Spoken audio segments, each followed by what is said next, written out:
poquito más clarita, you need to know when you need to get out the way. Get out the way. You cannot speak for me. Every day I walk out my house, I am being challenged. I don't get to walk into Latino spaces and not have to explain, ay, sí, soy panameña, hablo español, nací en Panamá, soy inmigrante. Ah, pero yo pensaba que tú eras negra. ¿Qué pasó? ¿Qué cambió? Yo era negra desde el punto que entré a la puerta. So I've come, I brought some of the books, in the Afro-Latino Reader that just turned 10 years old, and Janelle just wrote a nice piece about the book. Gracias por eso. And when I wrote this, it was very early in my journey, and I had written this. I had experienced it firsthand at a conference in North Carolina, for example. I introduced myself to another attendee. I had heard her accent and asked her where she was from. She responded with Joy, Honduras. When I said to her, somos vecinas, we are neighbors, she replied, oh, I thought you were a black woman. Yet 50% of the people from her country are of African descent. Many of the Latinas at the conference were in deep denial about who they were around the issue of race. It took until the end of the conference for them to come up to me and have a conversation about the presentation. A few were of visible African descent, but it was clear that they did not identify themselves as such. It was very evident that a conversation on race made them uncomfortable. When they did speak to me, it was about the fact that I was fluent in Spanish. On the other hand, the African American women went from saying we are so different to saying we are so much in common as black women and as women.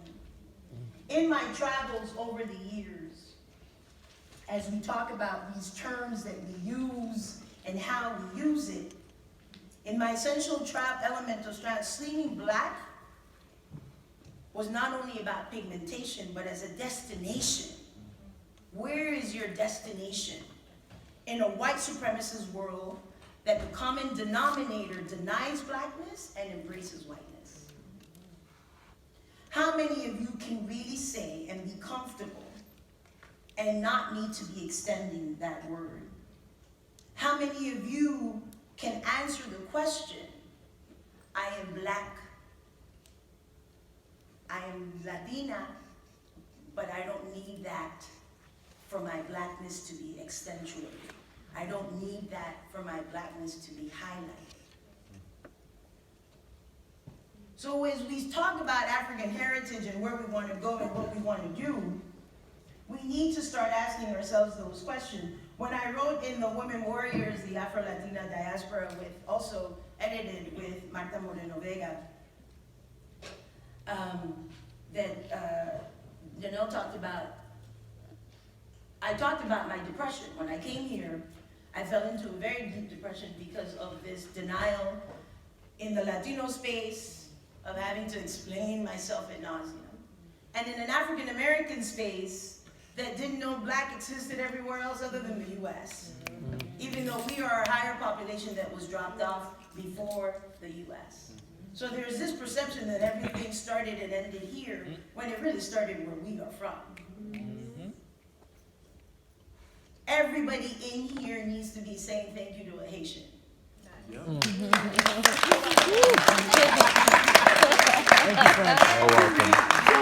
welcome. Should be saying thank you to a Haitian. Because every black person is standing free in some shape or form because of a Haitian. And if you're Dominican, how many are you willing to say that? Because if you have hesitation in that, then you have not arrived where you need to arrive.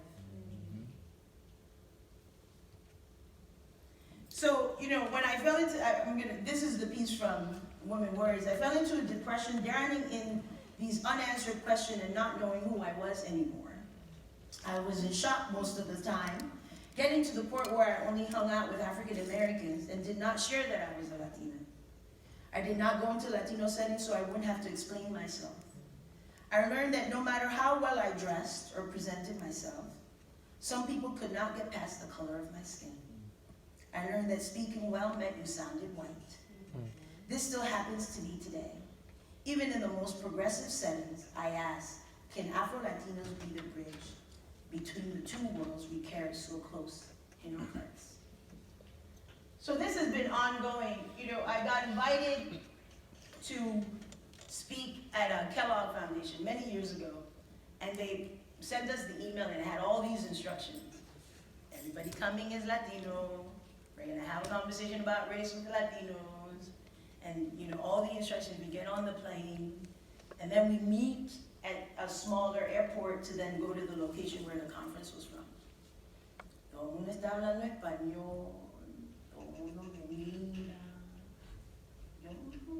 Keep in mind, everybody knows that you're going to the same conversation, same conference, y nadie me habla.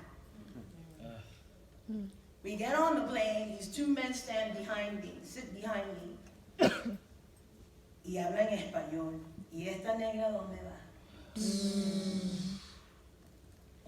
And this is my response to them.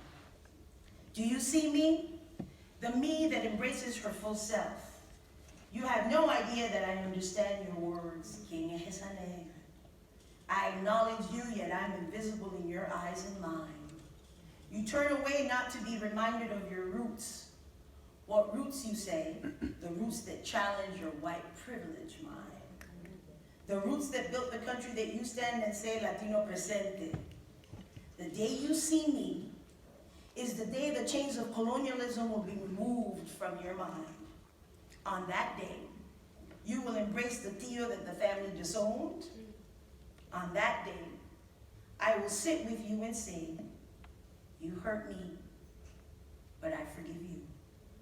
And maybe, hopefully, on that day, you will see me.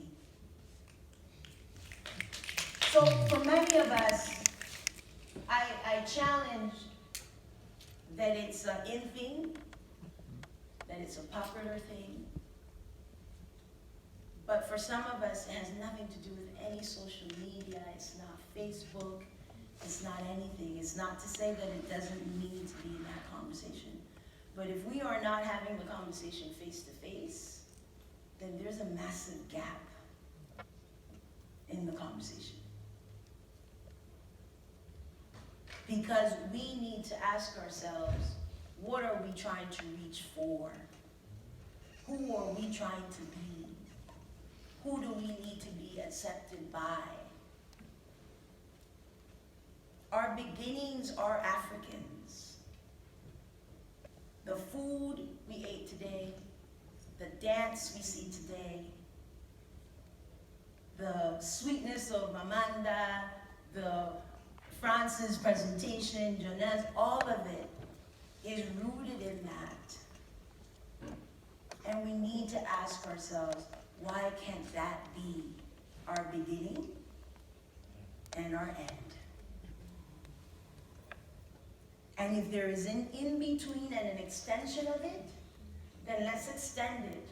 But let's know that that extension that we are adding in this country dilutes it. Yo no soy menos panameña en no usar el término latino. Nadie me quita que yo soy panameña.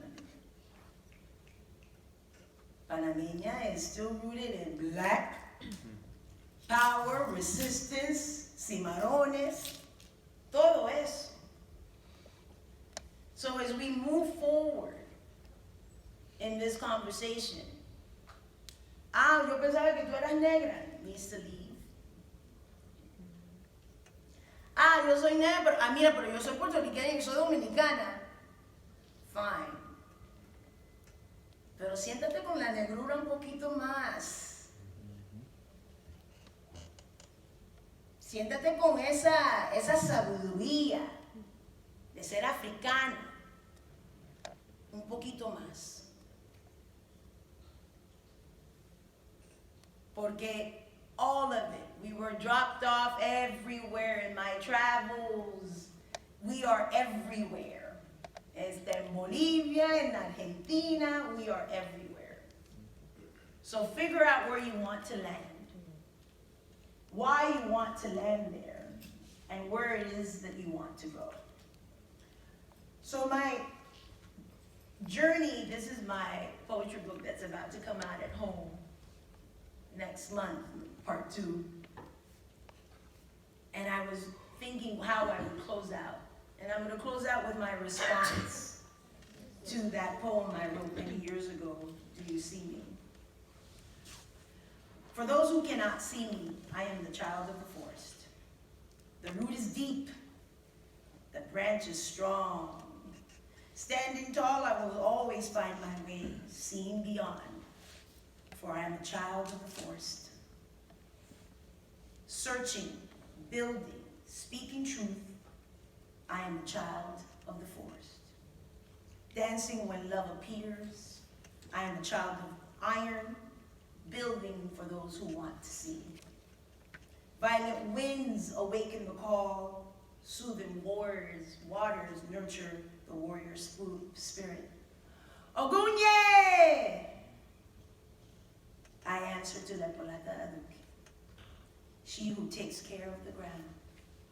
I am a child of the forest, tightly holding the pen that has been handed to me, made from a deeply seated root, strong extended branch. I am a child of the forest, standing tall through the storm, answering to the call. Ogunye! For this child will always find her way through the forest, for she sees above and beyond your storm. Ashe.